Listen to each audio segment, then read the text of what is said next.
Device inspections have the task of ensuring the functionality of the device and in particular of the display for measuring operation. During each device inspection, the probes and the probe hoses used with the instrument must also be subjected to a visual inspection. The device inspection menu item contains a new, convenient way of performing and documenting the tests, where you are guided through all the necessary steps. In the delivery state of the PM580, the device inspection is deactivated.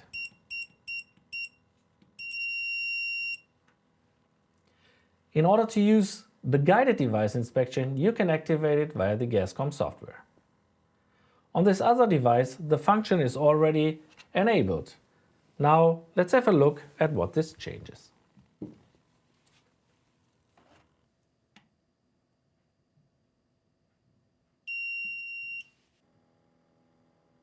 After switching on the device again, you will automatically be informed about the necessary device inspection.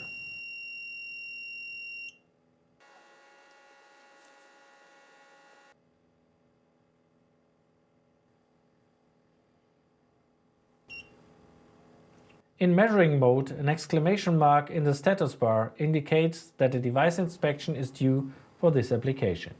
Open the menu and select Device Inspection. You will see a list of the possible inspections. The exclamation mark indicates that a check is due. You see that there are two variants for inspections for the use case warning and warning echo. While the display accuracy is checked for warning, only a bump test is performed for warning echo.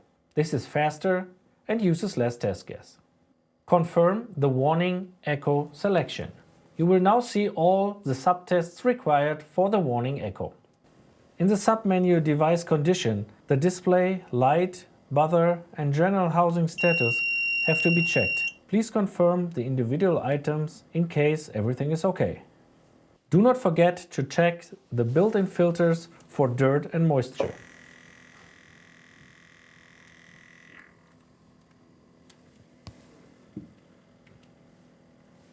In the submenu Pump, the pump function is checked. To do this, block the gas inlet with your finger when prompted and release it again when prompted again.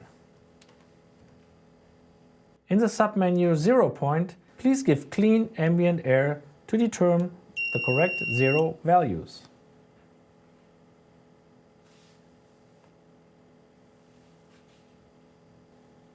For the bump test, you need a test gas and a test device.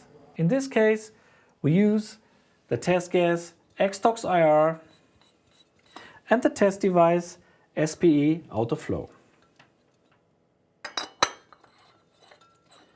Screw the test device hand-tight onto the test gas can. The base ensures a secure stand. In the submenu Bump Test, you first select the test gas to be used.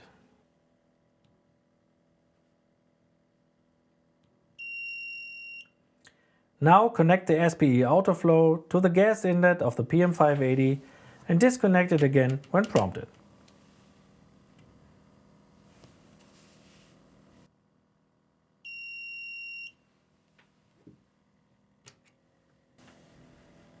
For a few seconds you will see the achieved measuring values and either a tick to confirm or crosses if the test was not successful. For the bump test, the values required to trigger an alarm are sufficient. After finishing the info, you are back to the selection of the test gases. Now it is possible to test the gas type propane with a corresponding test gas. Otherwise, you leave the menu with the menu button. Finally, select the submenu Save. Now confirm your name. For protected users, a PIN must be entered. This is one of many functions which you can comfortably set up with the GasCom software. Now you can carry out further due device inspections, or you can select the menu button and return to the main menu. After a short time, the PM580 returns to the measuring mode.